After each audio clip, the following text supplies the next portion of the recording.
Hello students, कैसे हैं आप लोग। आई होप आप लोगों की पढ़ाई बहुत अच्छी चल रही होगी। देखिए, आज का जो हमारा टॉपिक है वो भारतीय संविधान के अंतर्गत इंटर राज्य परिषद है, यानी कि इंटर स्टेट काउंसिल, जिसे बोलते हैं अंतर्राज्यीय परिषद।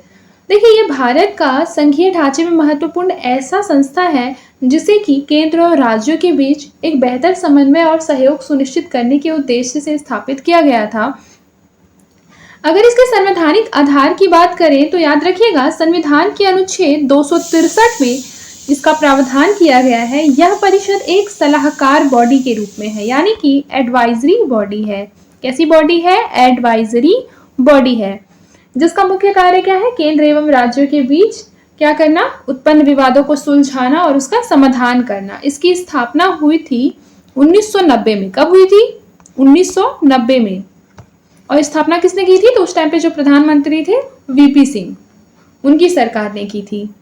देखिए, अगर अंतर्राज्यीय परिषद के उद्देश्य की बात करें तो मैंने आपको पहले बताया है कि केंद्र और राज्यों के बीच समन्वय को बढ़ावा देने के लिए कहीं ना कहीं इसका जो गठन है वो किया गया है। फिर है दो या दो से अधिक राज्यों के बीच सहयोग स्थापित करने के लिए भी किया गया है। मान लीजिए संघीय व्यवस्था को मजबूत करना है, सुदृढ़ करना है, उसके लिए भी अंतर्राज्यीय परिषद बहुत महत्वपूर्ण भूमिका निभाती है।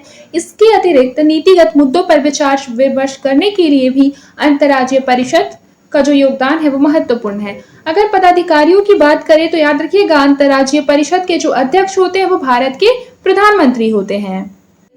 देखिए, जो मेंबर है इसके, तो सभी राज्यों के मुख्यमंत्री, केंद्र शासित प्रदेशों के मुख्यमंत्री, 6 केंद्रीय मंत्री जिन्हें कि प्रधानमंत्री नामित करते हैं, ये इसके मेंबर होते हैं अंतर्राज्यीय परिषद के। और स्थायी आमंत्रित सदस्यों में अगर बात किया जाए तो योजना आयोग के उपाध्यक्ष, योजना आयोग जिसे अब नीति आयोग कहते हैं, तो नीति आयोग के उपाध्यक्ष हो गए, वित्त मंत्री, गृह मंत्री इसके आमंत्रित सदस्यों में शामिल होते हैं। अगर इसके कार्य और शक्तियों के बारे में हम बात करें तो याद रखिएगा कि केंद्र और राज्यों के बीच जो विवाद उभरते हैं उसकी जांच करना कि किस वजह से जो है वो विवाद उत्पन्न हुआ है और उन पर कुछ ना कुछ सिफारिश करना, उनको प्रशासनिक मामलों में, नीतिगत मामलों में सलाह देना, परामर्श देना, क्योंकि ये एक एडवाइजरी बॉडी है। किसी भी ऐसे सार्वजनिक नीति पर चर्चा करना जिससे कि दो या दो से अधिक राज्य क्या होते हैं? प्रभावित होते हैं। देखिए, महत्वपूर्ण बात यह है कि यह परिषद केवल सलाह देती है, यानी कि इसके जो सुझाव होते हैं वो बाध्यकारी प्रवृत्ति के नहीं होते हैं। इस चीज को याद रखिएगा। आगे देखिए, महत्वपूर्ण पॉइंट दिए होंगे। लिखा है कि राष्ट्रपति को यह प्रतीत होता है कि सार्वजनिक भलाई के लिए परिषद का गठन किया जाता है। फिर उसके बाद देखिए क्या लिखा हुआ है कि परिषद के कर्तव्य भी क्या होते हैं? निर्धारित होते हैं अंतर्राज्यीय परिषद के, जिसमें इसमें पहला क्या लिखा है? राज्यों के बीच विवाद की जांच करना एवं सलाह देना, पढ़ा चुकी हूँ। फिर देखिए, कुछ राज्यों के सभी राज्यों, संघ एवं एक राज्य संघ एवं अनेक राज्य के साझे हित की जांच पड़ताल करना और उस पर चर्चा करना, यह भी मैं आपको बता चुकी हूँ। फिर उसके बाद देखिए, उपरोक्त विषयों से संबंधित नीतियों के समन्वयन का कार्य करना। आई होप कि आपको ये समझ में आ गया होगा। अब देखिए, अगला टॉपिक हमारा क्या है? सहकारी संघवाद। इसको इंग्लिश में कहते हैं कोऑपरेटिव फेडरलिज्म। ये एक ऐसा तरीका है जिसमें कि केंद्र सरकार और राज्य सरकारें क्या करती है? आपस में मिलजुल कर कार्य करती है, एक दूसरे की हेल्प करती हैं और देश के विकास के लिए क्या करती हैं? सहयोग देती हैं। अगर इसको आसान भाषा में हम समझे तो मान लीजिए जैसे कोई परिवार होता है, उसमें माता पिता केंद्र सरकार की भांति होते हैं और जो बच्चे होते हैं वो राज्य सरकार की भांति होते हैं। अगर परिवार में सब मिलकर काम करे, जैसे कोई त्योहार हो तो मिलकर सफाई करे, कोई खाना बना ले, कोई मेहमानों की सेवा करे, तो क्या होंगे? वह सहयोगी परिवार कहलाता है। बिल्कुल उसी तरीके से सहकारी संघवाद भी होता है। जब भारत की केंद्र सरकार और राज्य सरकारें मिलकर कोई फैसला लेती है, योजना बनाती है, एक दूसरे की हेल्प करती है, तो उसे क्या कहते हैं? सहकारी संघवाद कहते हैं। आई होप कि आपको समझ में आ रहा होगा। उदाहरण के लिए अगर हम समझे तो जीएसटी इसका एक बहुत अच्छा उदाहरण हो सकता है। देखिए, बस जीएसटी का फुल फॉर्म आप लोगों को पता होगा, गुड एंड सर्विस टैक्स। तो ये क्या होता है? वस्तु एवं सेवा कर। जीएसटी एक ऐसा टैक्स है जिसमें कि केंद्र और राज्य दोनों उसे मिलकर चलाते हैं। इसके लिए जीएसटी परिषद यानी जीएसटी काउंसिल भी बनाई गई है, जिसमें कि केंद्र और सभी राज्यों के प्रतिनिधि शामिल होते हैं। वे यह तय करते हैं कि टैक्स की जो रेट है, जो दर है, वो कैसी होनी चाहिए, क्या होनी चाहिए, उसमें क्या अपडेशन होना चाहिए, ये सारी चीजें वे लोग मिलकर तय करते हैं। तो ऐसा कह सकते हैं कि यह सहकारी संघवाद का एक अच्छा एग्जाम्पल है। आप इस एग्जाम्पल को नोट भी कर सकते हैं और एग्जाम में आएगा तो लिख भी सकते हैं। देखिए, अगर एक अन्य एग्जाम्पल की हम बात करें तो जो कोविड-19 आया था उस टाइम पे, उस महामारी के दौरान जब कोरोना आया तो केंद्र सरकार ने क्या किया, वैक्सीन की व्यवस्था की और राज्य सरकारों ने उसे क्या किया, अपने अपने क्षेत्र में लोगों तक पहुंचाया, लोगों को लगाने में मदद की। तो इस तरीके से यह भी एक सहकारी संघवाद का एग्जाम्पल हो सकता है। अब आइए देखिए हम लोग यहाँ पर क्या लिखा हुआ है थ्योरी पोर्शन में, वो सारी चीजों को एक बार पढ़ लेते हैं। बाकी मोटा मोटी जो था सहकारी संघवाद वो मैंने आपको समझाने की पूरी कोशिश की है। देखिए यहाँ पर लिखा है कि भारतीय संघीय शासन में शक्तियों के विभाजन के अतिरिक्त राज्य एवं संघ राज्य के बीच सहयोग पर अत्यधिक बल प्रदान किया गया है और अनुच्छेद 263 के अनुसार वर्ष 1990 में विश्वनाथ प्रताप सिंह सरकार के द्वारा पहली बार अंतर्राज्यीय परिषद का गठन किया गया, जिसकी जो संरचना है वो निम्नलिखित है। देखिए, ये चीजें मैंने आपको पहले भी बता दी हैं कि जो आर्टिकल नंबर 263 है उसके अंतर्गत जो है वो इंटर राज्य परिषद, जिसे हम कहते हैं अंतर्राज्य परिषद, उसका गठन किया गया, ये मैंने आपको पढ़ाया है। फिर उसके पश्चात 1990 में, वर्ष 1990 में इसका गठन हुआ था, मैंने बताया था वीपी सिंह की सरकार के द्वारा।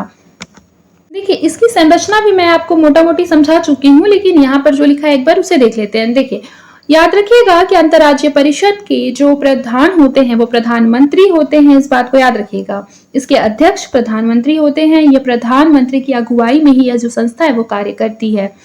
फिर याद रखिएगा कि इसके मुख्य सदस्यों में जो है वो सभी राज्यों के मुख्यमंत्री शामिल होते हैं। सभी राज्यों के मुख्यमंत्री के अतिरिक्त केंद्र सरकार के जो केंद्र शासित प्रदेश है उसके जो है वो 6 कैबिनेट मंत्री भी शामिल होते हैं। इसके अतिरिक्त अगर बोला जाए तो इसमें जो प्रधानमंत्री है वो 6 केंद्रीय मंत्री को याद रखिएगा खुद से चुनते हैं। जो 6 कैबिनेट मंत्री है उसको प्रधानमंत्री चुनते हैं। फिर उसके बाद स्थायी आमंत्रित सदस्य होते हैं कुछ, जिसमें कि हो गए गृह मंत्री हो जाते हैं, वित्त मंत्री हो जाते हैं। ये स्थायी समिति होती है, मतलब ये जो है वो स्थायी मेंबर ही रहेंगे, गृह मंत्री, वित्त मंत्री और नीति आयोग के उपाध्यक्ष।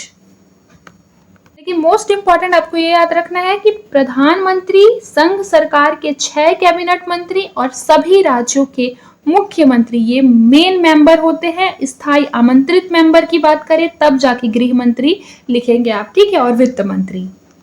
आगे देखिए, अंतर्राज्यीय परिषद के द्वारा संघ राज्यों के बीच सहयोग को बढ़ावा देने के लिए सरकारीय आयोग की रिपोर्ट पर विचार किया जाता है, उसे क्रियान्वित करने का प्रयत्न होता है। देखिए, अब हम लोगों के लिए इंपॉर्टेंट हो जाता है ये जानना कि सरकारीय आयोग क्या था।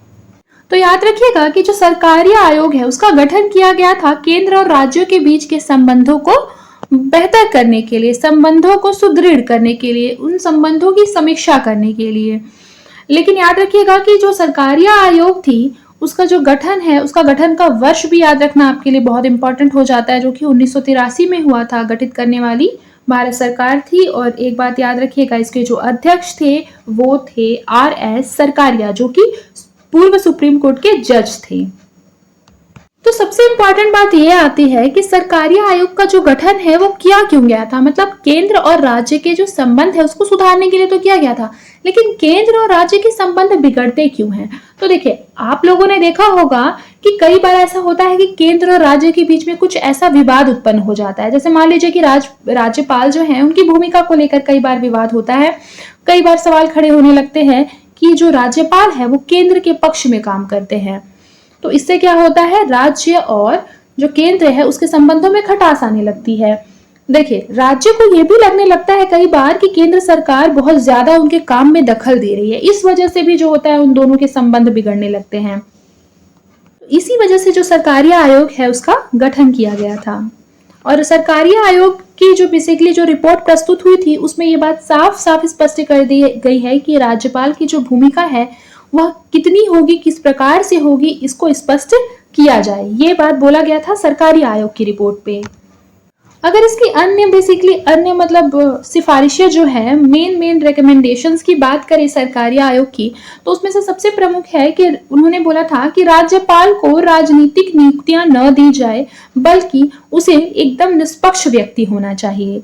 दूसरा इन्होंने बोला कि जो आर्टिकल नंबर 356 है, जिसमें कि राष्ट्रपति शासन है, उसका जो इस्तेमाल हो, जो यूज हो, वो एकदम आखिरी विकल्प के रूप में होना चाहिए, सबसे लास्ट में, जब हमारे पास और भी कोई विकल्प मौजूद ना हो, तब जो है वो राष्ट्रपति शासन का यूज होना चाहिए। इसके अतिरिक्त यदि देखें तो केंद्र और राज्य सरकारें मिलकर नीति बनाएं, ऐसा भी इन्होंने कहा था, ताकि सहकारी संघवाद को बढ़ावा मिले। उसके अतिरिक्त अंतर्राज्य परिषद को मजबूत किया जाए। फिर उन्होंने बोला कि केंद्र सरकार राज्यों की स्वायत्तता का सम्मान करे, तभी दोनों के बीच जो रिश्ते हैं, जो संबंध है, वो सुदृढ़ हो पाएंगे। तो आई होप कि आपको इतना समझ में आ गया होगा। अब हम लोग आगे बढ़ते हैं। याद रखिएगा कि सरकारी आयोग ने राज्यों की वित्तीय स्वायत्तता का समर्थन किया है, यानी कि राज्य जो है वह भी अपने लिए वित्तीय कानून बना सकती है। उसके पश्चात देखिए, अंतर्राज्यीय परिषद के द्वारा पूरे भारत में शिक्षा की समान गुणवत्ता बनाए रखने के लिए आपसी सहयोग पर भी बल दिया गया है और माओवाद एवं आंतरिक सुरक्षा जैसी समस्याओं के समाधान के लिए भी परिषद ने परस्पर सहयोग समर्थन दिया है। इसमें कुछ महत्वपूर्ण समस्याएं भी विद्यमान है, जिसके बारे में हम आगे जानेंगे। देखिए, सबसे महत्वपूर्ण समस्या है, फर्स्ट नंबर है कि अंतर्राज्यीय परिषद एक विवाद निवारण तंत्र भी है। इसके बावजूद राज्यों के बीच जल विवाद एवं भूमि विवाद बने हुए हैं, जिससे यह प्रतीत होता है कि संघ एवं राज्यों के बीच विवाद का जो मूल कारण है वो कैसा है, राजनैतिक है। विवादों का मूल कारण कैसा है, राजनैतिक है। दूसरा है कि आलोचक संरचना को भी अपने इसके विकास में बाधक मानते हैं, क्योंकि अंतर्राज्यीय परिषद का सचिवालय गृह मंत्रालय में ही स्थित है, जिससे संघ सरकार की भूमिका प्रभावशाली हो जाती है। देखिए, अगर कंक्लूजन पर आए तो आप लोगों को भी पता है कि जो सरकारी आयोग है उसने संघीय व्यवस्था को संतुलित बनाने में अपनी बहुत ज्यादा इंपॉर्टेंट भूमिका निभाई है। इसकी रिपोर्ट जो है आप लोगों ने देखा होगा, आज भी सरकारें और न्यायालय कई मामलों में यूज भी करती है, कई मामलों में इसका इस्तेमाल किया जाता है। यहाँ पर देखिए क्या लिखा है, संघीय व्यवस्था केवल संस्थात्मक प्रबंध नहीं है, बल्कि इसके निर्धारण में राजनीतिक प्रक्रियाओं का भी अत्यधिक महत्व है, जिसके कारण सहयोग एवं संघर्ष निर्धारित होता है। देखिए, एक बात याद रखिएगा कि जो संघ है वो राज्य और संघ शासित प्रदेशों से मिलकर बनती है। तो हमें सबसे पहले ये जानना होगा कि राज्य क्या होता है। तो याद रखिएगा, जो राज्य है वह क्षेत्र होता है जहाँ की अपनी सरकार होती है। जैसे मान लीजिए उत्तर प्रदेश अलग राज्य है, वहाँ की एक अपनी सरकार है। बिहार अलग है, वहाँ की अपनी सरकार है। राजस्थान हो गया, वहाँ की क्या है, अपनी सरकार है। हर राज्य के पास मुख्यमंत्री, विधानसभा और अपने कानून बनाने का कुछ अधिकार तो होता ही है। राज्य को भारत के संविधान में संवैधानिक दर्जा भी मिला हुआ है। और जो संघ शासित क्षेत्र होते हैं, संघ शासित क्षेत्र वो क्षेत्र होते हैं जहाँ की सीधे केंद्र सरकार के ये अधीन होते हैं। किसके अधीन होते हैं, केंद्र सरकार के अधीन होते हैं। यहाँ की जो सरकार होती है वह क्या होती है, सीमित शक्तियों के साथ कार्य करती है। कुछ केंद्र शासित क्षेत्रों में विधानसभा भी होती है, जैसे कि दिल्ली और पुदुचेरी में आपको पता होगा कि यहाँ पर विधानसभा है, और कुछ में जो होती है वो विधानसभा नहीं होती है, जैसे कि चंडीगढ़ हो गया, लद्दाख हो गए, यहाँ पर विधानसभा नहीं है।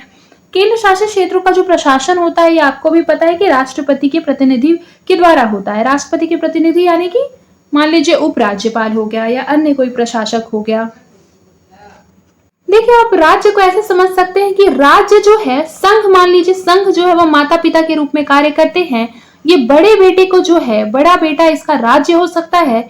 बड़े बेटे को क्या अधिकार देते हैं कि वो अपने फैसले खुद ले सकता है, क्योंकि वह उतना मैच्योर हो चुका है। और संघ शासित प्रदेश जो है वो संघ के छोटे बेटे की तरह कार्य करता है, जो कि अभी मैच्योर नहीं हुआ है, जो कि केवल अभी स्कूल में पढ़ता है। तो इसके ख्याल रखने की जो जिम्मेदारी है, इसको संभालने की जो जिम्मेदारी है, वह कौन उठाता है, संघ सरकार उठाती है। अब आगे देखिए थ्योरी पोर्शन में क्या लिखा हुआ है, पढ़ लेते हैं। जैसे देखिए यहाँ लिखा है राज्य, तो राज्य को 7वीं अनुसूची में स्वायत्त शक्तियां प्राप्त होती हैं। आप लोगों को पता होगा कि 7वीं अनुसूची जो है उसमें 3 तरह की सूचियों में उसे वर्गीकृत किया गया है, जिसमें कि राज्य सूची भी आती है, जिस पर राज्य कानून बनाती है। फिर देखिए, यह संघ के समकक्ष होता है, इसलिए राज्य की शक्ति में परिवर्तन हेतु संविधान संशोधन की आवश्यकता होती है। फिर देखिए लिखा है राज्यपाल संवैधानिक प्रधान होता है, जबकि मुख्यमंत्री क्या होता है, प्रशासनिक प्रधान होता है। फिर राज्यों में किसका शासन होता है, संघात्मक शासन होता है। अब देखिए संघ शासित की बात करें तो केंद्र शासित राज्य पर, बेसिकली जो केंद्र शासित राज्य है वह किस पर निर्भर होता है, संघ पर निर्भर करता है। संविधान संशोधन की आवश्यकता इसमें नहीं होती है। संसद की सामान्य विधि के द्वारा परिवर्तन इसमें संभव है। उपराज्यपाल प्रशासक ही प्रशासनिक प्रधान होता है।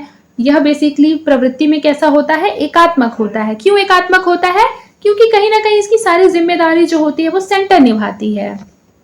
देखिए यहाँ पर मेंस के लिए क्वेश्चन लिखा है कि यदि प्रशासनिक सुविधा के लिए छोटे जनपद का निर्माण किया जा सकता है तो छोटे राज्यों का निर्माण संघीय शासन के लिए किस प्रकार से महत्वपूर्ण है, विवेचना कीजिए। देखिए जो हमारा अगला टॉपिक है उसमें कह रहा है कि केंद्र शासित क्षेत्रों में विद्यमान विविधता। तो सबसे पहले ये समझते हैं कि विविधता क्या होती है। बताइए विविधता क्या होती है, क्या आप जानते हैं विविधता क्या होती है?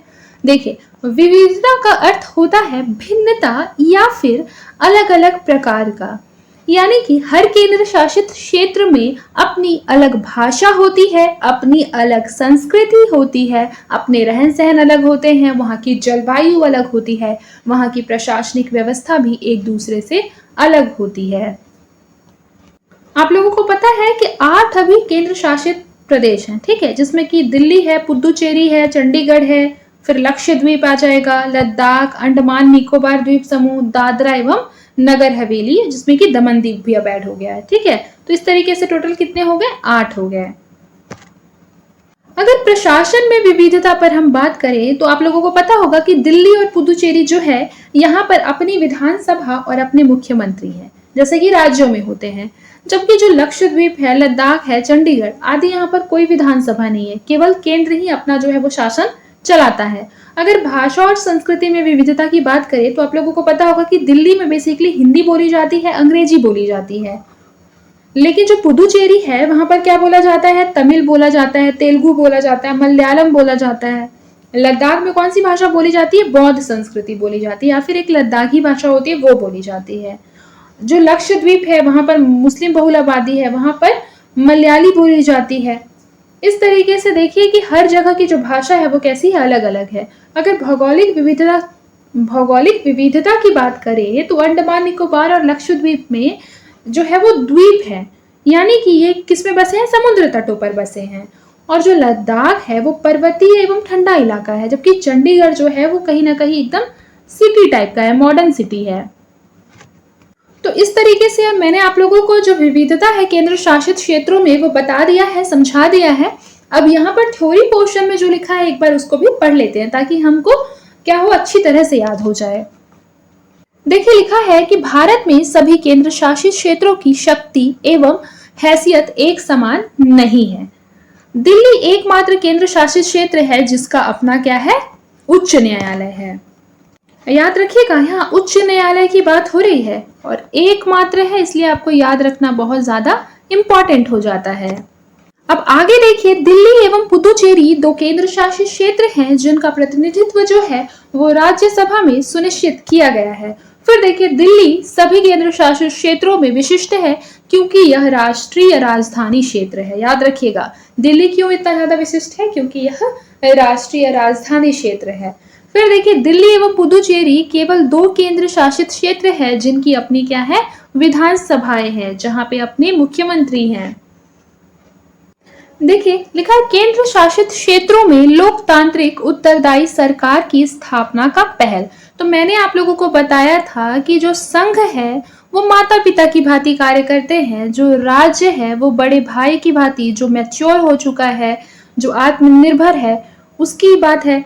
फिर उसके पश्चात जो केंद्र शासित प्रदेश होते हैं वह एक छोटे भाई की भांति होता है, जो कहीं ना कहीं स्कूल में है, अभी उतना मैच्योर नहीं हुआ है। इसीलिए केंद्र शासित प्रदेशों की जो जिम्मेदारी है वो संघ यानी कि माता पिता निभाते हैं और बड़े भाई जो है वो अपने कार्यों को, अपने निर्णय को लेने के लिए उसे स्वतंत्रता दी गई है। किसके द्वारा? संघ यानी कि माता पिता के द्वारा। ये चीज मैंने आपको पिछले एग्जाम्पल में बताया था। लेकिन आज का जो हमारा टॉपिक है उसमें क्या लिखा हुआ है कि केंद्र शासित क्षेत्रों में लोकतांत्रिक उत्तरदायी सरकार की स्थापना का पहल। तो अब केंद्र शासित प्रदेशों में भी लोकतांत्रिक उत्तरदायी सरकार होगी, यानी कि कहीं ना कहीं जो छोटे भाई है उसको अब बड़ी जिम्मेदारी मिलने वाली थी। ये जिम्मेदारी इसे कौन प्रदान करेगा? बिना संघ की परमिशन के केंद्र शासित प्रदेशों को ये जिम्मेदारी मिल सकती है क्या? नहीं मिल सकती। यानी बिना माता पिता के परमिशन के छोटे बेटे को ये जिम्मेदारी नहीं मिल सकती। जब संघ को लगेगा कि ये जो है वो जिम्मेदारी निभाने के लायक अब हो चुका है, तभी क्या होगी? संघ से उसे परमिशन मिलेगी। आइए इसे अच्छे एग्जाम्पल के साथ समझने का प्रयास करते हैं। देखिए शुरू में क्या हुआ? शुरू में ये हुआ था कि जब भारत आजाद हुआ तो सभी केंद्र शासित क्षेत्र जो है वो दिल्ली यानी कि केंद्र सरकार के द्वारा चलाए जाते थे। इनके पास अपनी कोई सरकार नहीं होती थी, मतलब कि वो वोट नहीं डाल सकते थे, मतलब कि वो वोट डालकर अपना विधायक, मुख्यमंत्री ये सारी चीजें नहीं चुन सकते थे। सारे फैसले जो है वो दिल्ली से केंद्र सरकार ही लेती थी। फिर अचानक से क्या होता है कि समय बीतने के साथ साथ बहुत से परिवर्तन तो होते ही हैं। परिवर्तन तो एक जीवन का शाश्वत नियम है, परिवर्तन तो होगा ही। तो समय बीतने के साथ क्या हुआ कि कुछ केंद्र शासित क्षेत्रों में जनता की संख्या बढ़ने लगी। वहां पर जो जनता है वो ज्यादा से ज्यादा पढ़ाई लिखाई करने लगे, एजुकेट होने लगे। लोगों ने क्या कहा कि हम अपने नेता को खुद चुनना चाहते हैं, हमारे इलाके के फैसले हम खुद लेना चाहते हैं, ऐसी जो है वो मांग उठने लगी। लोगों की मांग थी कि हमें भी लोकतांत्रिक सरकार चाहिए, जैसे कि अन्य राज्यों में होती है। देखिए, लोकतंत्र का क्या मतलब होता है? तो लोकतंत्र का मतलब होता है जनता को वोट डालने का हक होगा, अपना मुख्यमंत्री और विधायक चुनने का अधिकार होगा, सरकार लोगों के प्रति क्या होगी, उत्तरदायी होगी, जवाबदेही होगी। फिर इस टाइम पे केंद्र सरकार ने ये माना कि कुछ केंद्र शासित क्षेत्रों को अब बड़े भाई की थोड़ी जिम्मेदारी देनी चाहिए, यानी कि वहां पर जो राज्य है वो आधी राज्य जैसी सरकार बनाई जानी चाहिए। तो लोकतंत्र का जो अधिकार है वो कौन कौन से केंद्र शासित प्रदेश को मिला, मैंने ऊपर पढ़ाया है, पुदुचेरी को। पुदुचेरी को 1963 में यहाँ पर पहली विधानसभा बनी थी और यहाँ के लोग जो है वो मुख्यमंत्री और विधायक चुनने लगे थे। उसके पश्चात 1991 में, याद रखिएगा, दिल्ली को राष्ट्रीय राजधानी क्षेत्र का दर्जा जो है वो 1991 में मिला था। फिर यहाँ पर भी विधानसभा बनी और मुख्यमंत्री चुने जाने लगे। बट एक बात याद रखिएगा कि कुछ विषय जैसे कि पुलिस हो गई, भूमि हो गई, ये सारे अधिकार जो है वो दिल्ली राज्य क्षेत्र के केंद्र के पास है, ना कि राज्य के पास। जबकि जो अन्य जो केंद्र शासित प्रदेश थे, जैसे कि लक्षद्वीप, अंडमान निकोबार हो गया, या फिर चंडीगढ़, लद्दाख, यहाँ पर कोई विधानसभा नहीं बनी है। यहाँ पर जो है वो राष्ट्रपति के द्वारा ही नियुक्त प्रशासक अभी शासन को चलाते हैं, मतलब यहाँ पर पूरी तरीके से लोकतांत्रिक व्यवस्था अभी नहीं अपनाई गई है। तो मैंने ये मोटा मोटी जो आपको स्टोरी है वो बता दिया है। अब हम लोगों को क्या करना है, ये थ्योरी को पढ़ना है, क्योंकि यहाँ काफी स्टैंडर्ड लैंग्वेज में वही बात लिखा गया होगा। यहाँ पर आर्टिकल भी दर्शाया गया होगा कि किस आर्टिकल के द्वारा जो है इस प्रावधान को किया गया था, कौन कौन सा अमेंडमेंट एक्ट लाया गया था, ये सारी बातें यहाँ पर लिखी गई हैं। तो हम लोग इसको एक बार पढ़ लेते हैं। देखिए, यहाँ लिखा है कि संसद के द्वारा आर्टिकल नंबर 239 ए के द्वारा यह प्रावधान जो है वो किया गया कि केंद्र शासित क्षेत्रों में भी विधानसभाओं का गठन किया जा सकता है। याद रखिएगा, आर्टिकल नंबर 239 ए, जिसके बाद पुदुचेरी में विधानसभा का निर्माण किया गया और 239 डबल ए यानी कि 69वां संविधान संशोधन के अंतर्गत दिल्ली में भी विधानसभा का जो है वो गठन किया गया।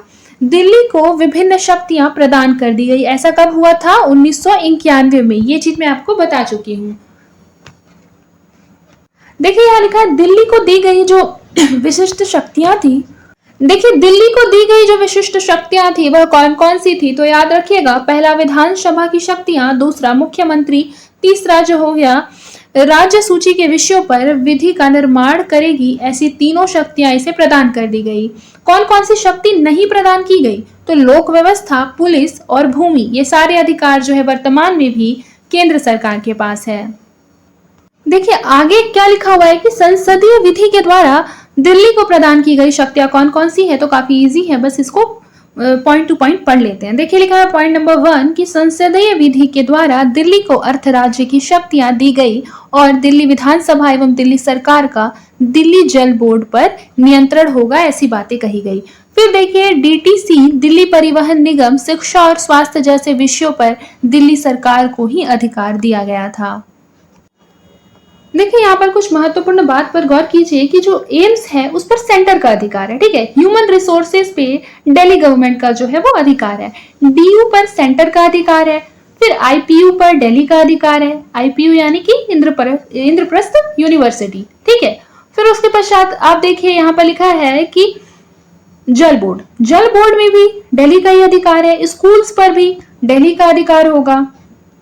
फिर देखिए, एमसीडी लिखा होगा। एमसीडी पर सेंटर का है। एमसीडी यानी कि म्युनिसिपल कॉर्पोरेशन ऑफ दिल्ली, तो ये जो है वो सेंटर के अंतर्गत आती है। इस तरीके से आप देख सकते हैं कि कौन कौन सा जो अधिकार है वो दिल्ली सरकार को दिया गया है और कौन कौन सा सेंटर के अधीन है।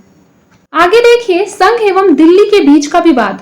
तो क्या लिखा है कि संघ एवं दिल्ली के बीच विवाद से भारतीय संघीय व्यवस्था में एक नवीन चुनौती उत्पन्न हो गई और उच्चतम न्यायालय ने इस विवाद को हल करते हुए एक महत्वपूर्ण निर्णय दिया, जिसकी मूल विशेषताएं जो है वो निम्नलिखित है। पहला क्या है?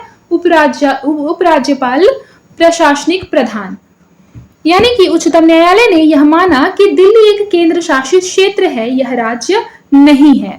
इसीलिए जो उपराज्यपाल होगा वही दिल्ली का क्या होगा? प्रशासनिक प्रधान होगा। उच्चतम न्यायालय ने भी यह स्पष्ट कर दिया कि दिल्ली को राज्य का दर्जा जो है वह देना व्यवहारिक नहीं होगा। उसके बाद अगर देखें तो उत्तरदायी लोकतांत्रिक सरकार का समर्थन, यानी कि उच्चतम न्यायालय ने भी यह स्पष्ट कर दिया कि सरकार के संचालन में जन भावनाओं का अत्यधिक महत्व होता है, इसलिए निर्वाचित सरकार के संचालन में जानबूझकर बाधा उत्पन्न करना जो है वो असंवैधानिक है।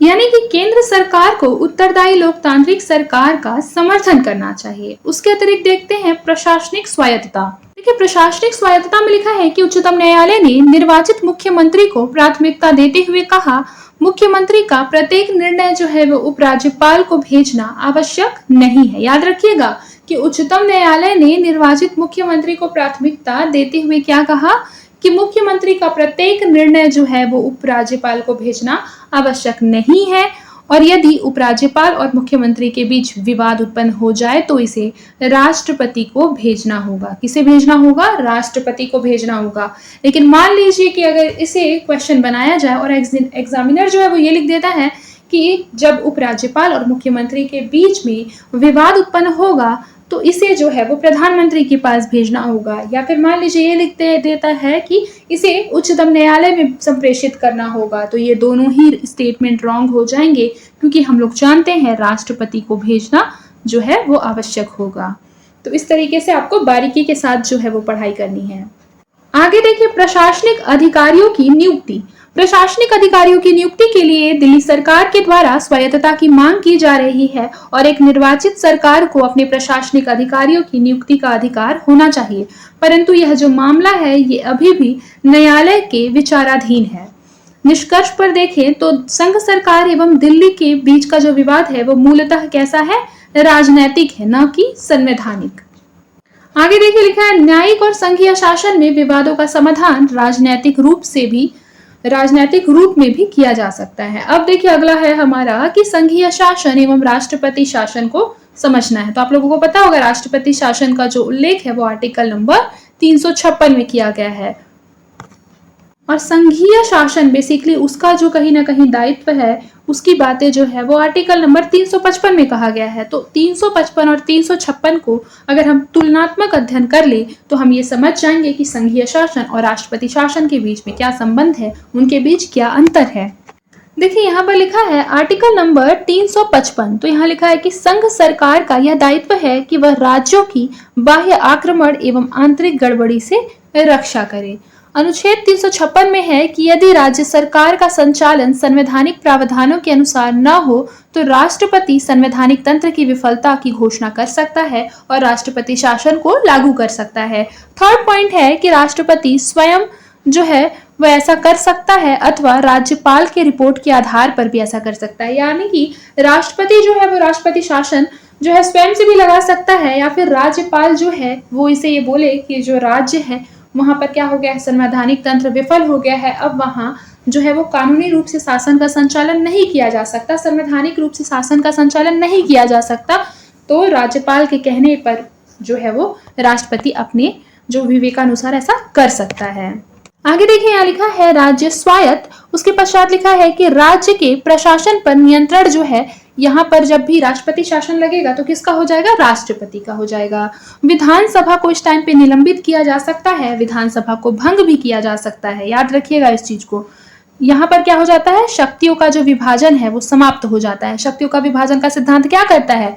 कहता है कि जो शक्तियों का विभाजन है वो इस तरीके से होना चाहिए कि राज्य और केंद्र दोनों को अपनी अपनी स्वायत्तता जो है वो प्राप्त होनी चाहिए, उनके बीच शक्ति का विभाजन जो है वो समान रूप से होना चाहिए। लेकिन जब भी इमरजेंसी लगता है तो शक्तियों का जो विभाजन होता है वो क्या हो जाता है? समाप्त हो जाता है। देखिए इसके बीच क्या क्या समस्याएं आ सकती हैं। तो संघीय व्यवस्था में संविधान के द्वारा राज्य को स्वायत्त शक्तियां प्राप्त है, लेकिन राजनीतिक हितों के कारण राज्यों की स्वायत्तता में हस्तक्षेप किया गया और आर्टिकल नंबर 356 का प्रयोग विपक्षीय दलों के मुख्यमंत्रियों को सत्ता से बाहर करने के लिए किया गया। फिर देखिए निर्वाचित सरकार व विधानसभा को भंग करना लोकतंत्र के कैसा है, प्रतिकूल है तथा संघीय भावना के विरुद्ध है। देखिए जो एसआर बोम्मई केस है 1994 का, ये बहुत इंपॉर्टेंट है। ये भारतीय संविधान और संघीय ढांचे के लिए एक ऐतिहासिक और अत्यंत महत्वपूर्ण मुकदमा है। यह जो है वो ये मामला विशेष रूप से आर्टिकल नंबर 356, आर्टिकल नंबर 356 क्या है, प्रेसिडेंट रूल, इसके जो मिस यूज है और इसके जुडिशियल रिव्यू, इन दोनों के परीक्षण से ये संबंधित है। याद रखिएगा एसआर बोम्मई केस। अगर इसकी पृष्ठभूमि पर बात करें, इसके बैकग्राउंड पर, तो एसआर बोम्मई जो थे वो कर्नाटक के क्या थे, मुख्यमंत्री थे, सीएम थे। उनकी सरकार को केंद्र सरकार ने आर्टिकल नंबर 356 के तहत बर्खास्त कर दिया था। क्या कहकर कि राज्य में संविधान के अनुसार शासन नहीं हो पा रहा है।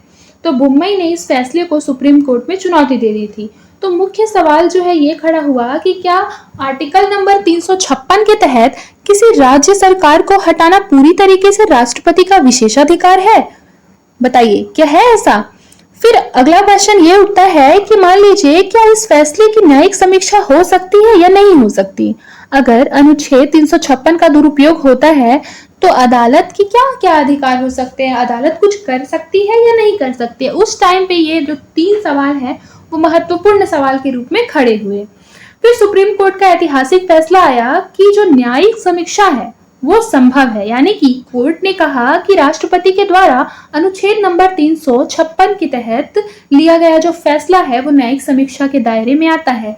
यानी कि अगर केंद्र सरकार बिना उचित कारण के राज्य सरकार को बर्खास्त करती है तो सुप्रीम कोर्ट उस फैसले को रद्द भी कर सकती है। ऐसा किसने बोला?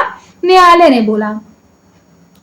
बहुमत का जो परीक्षण है वो सदन में होना ही चाहिए। यानी कि अगर दावा ऐसा किया जा रहा है कि राज्य सरकार अल्पमत में है, यानी कि राज्य में जो शासन है वो सुचारू रूप से नहीं चलाया जा रहा है, तो राज्य विधानसभा में बहुमत परीक्षण यानी फ्लोर टेस्ट के जरिए ये साबित होना चाहिए। राजभवन में इस चीज के जो है वो बैठक में ये चीज नहीं होना चाहिए। मान लीजिए कि राज्यपाल ने अगर रिपोर्ट भेज दिया है कि जो है शासन ठीक से नहीं चलाया जा रहा है हमारे राज्य में, तो ये राज्यपाल को नहीं देखना है। पहले सबसे पहले फ्लोर टेस्ट जो है वो इम्पोर्टेंट हो जाता है।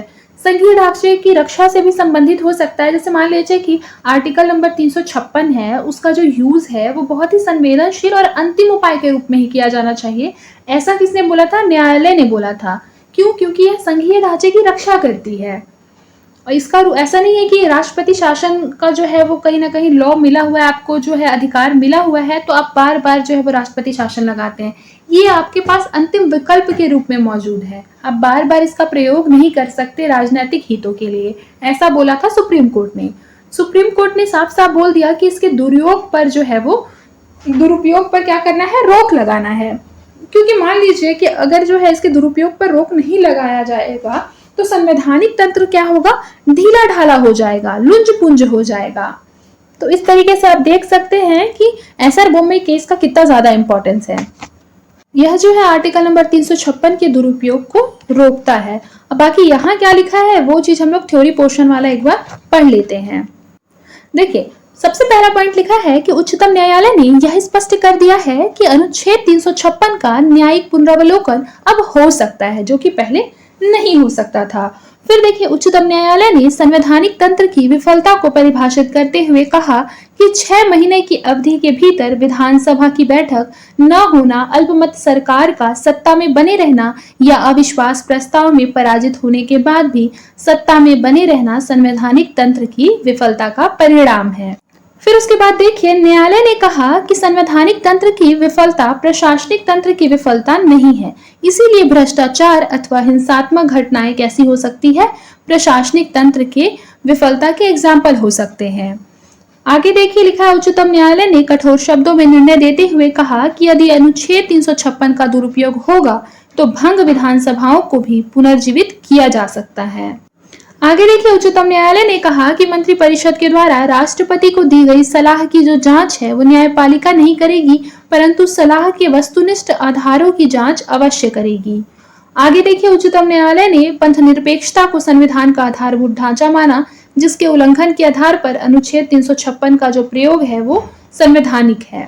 आगे देखिए, अनुच्छेद 356 का जो प्रयोग है वो आखिरी विकल्प के रूप में होना चाहिए। संसद के दोनों सदनों के अनुमोदन के बाद ही विधानसभा को भंग किया जा सकता है, याद रखिएगा। अब हम लोग पढ़ेंगे आर्टिकल नंबर 356 की उपयोगिता। देखिए, आर्टिकल नंबर 356 की क्या इंपॉर्टेंस है वो मैंने आप लोगों को आसान भाषा में समझा दिया है। अब जो थ्योरी में लिखा है बस उसको एक बार अच्छे से पढ़ लेते हैं।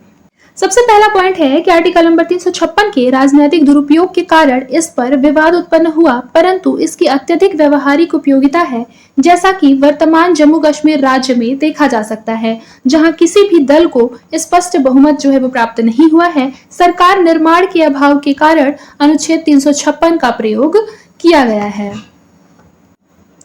इसके अतिरिक्त देखिए कि यदि किसी दल को विधानसभा में बहुमत जो है वो प्राप्त नहीं है अथवा सरकार जो है वो संवैधानिक मान्यताओं के प्रतिकूल कार्य कर रही है, तो आर्टिकल नंबर 356 का जो प्रयोग है वो स्वाभाविक है। इसीलिए संविधान सभा में डॉक्टर अंबेडकर ने कहा कि आर्टिकल नंबर 356 एक आपवादिक प्रावधान है, जिसका प्रयोग अंतिम विकल्प के रूप में होना चाहिए।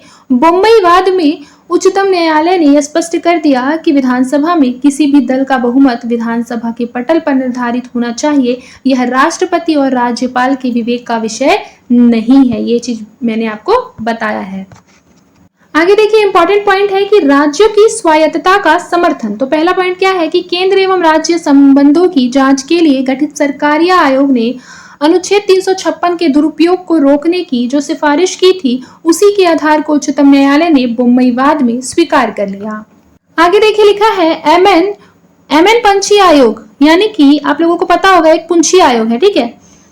पुंछी आयोग ने गठबंधन सरकारों के दौर में सांप्रदायिक घटनाओं के संदर्भ में स्थानीय राष्ट्रपति शासन के प्रयोग का समर्थन किया था। देखिए, अगर पुंछी आयोग की बात करें तो थोड़ा सा इसके बारे में जान लेते हैं। पुंछी आयोग का गठन जो है वो 2007 में किया गया था, सेंटर और स्टेट के रिलेशन की समीक्षा करने के लिए। याद रखिएगा, सरकारी आयोग की भांति ही। तो याद रखिएगा इस चीज को, सरकारी आयोग जो बना था उसमें कुछ महत्वपूर्ण क्या आए थे, बहुत से मुद्दे ऐसे आ गए थे जो कि उस टाइम पे सॉल्व नहीं हो पाए थे। तो बाद में एक और आयोग गठित किया गया था सेंटर और स्टेट के रिलेशन की समीक्षा के लिए, तो वह था पुंछी आयोग 2007 में। और मैंने आपको बताया कि सरकारी आयोग कब गठित किया गया था, 1983 में। कब? 1983, 1983, याद रखिएगा। अब आइए निष्कर्ष पढ़ लेते हैं कि संघ राज्य का जो संबंध का निर्धारण है वो संवैधानिक प्रावधानों के बजाय राजनीतिक प्रक्रियाओं के द्वारा निर्धारित होता है और राजनीतिक समस्या का समाधान राजनीतिक ही होगा। इसीलिए गठबंधन सरकार के दौर में अनुच्छेद 356 के दुरुपयोग पर प्रतिबंध लग गया था। अब देखिए, राज्यपाल गवर्नर अगला टॉपिक है जो कि काफी इंपॉर्टेंट टॉपिक है, ठीक है। इससे भी बहुत से क्वेश्चन पूछे जाते हैं, चाहे आपका प्रीलिम्स हो, मेंस हो, या फिर आप कोई भी एग्जाम लिख रहे हो। मान लीजिए आप पीएससी दे रहे हो, यूपीएससी दे रहे हो, सबके लिए ही ये क्लासेस जो है बहुत इंपॉर्टेंट है। ऐसा नहीं है कि मेंस के ही पर्सपेक्टिव से एक क्लास इंपॉर्टेंट है। आप लोगों ने देखा होगा मैंने हिस्ट्री पढ़ाया है, पॉलिटी पढ़ाया है, इकोनॉमी पढ़ाया है, जितने भी सब्जेक्ट अभी तक पढ़ाया है मैंने इतने ज्यादा उसको डीपली पढ़ाया है कि वो आपके लिए प्रीलिम्स के लिए भी हेल्पफुल है, मेंस के लिए भी हेल्पफुल है। चाहे आप वो यूपीपीसीएस दे, सीजीपीसीएस दे या यूपीएससी भी दे, यूपीएससी के लेवल का मैं आप लोगों को पढ़ा रही हूँ। तो आई होप कि आप लोगों को जो है वो अंडरस्टैंड करने के लिए टॉपिक को ज़्यादा दिमाग नहीं लगाना पड़ेगा। आज के लिए बस इतना ही, मिलते हैं नेक्स्ट क्लास में। तब तक के लिए अपना ख्याल रखें और मन लगाकर पढ़ाई करते रहें।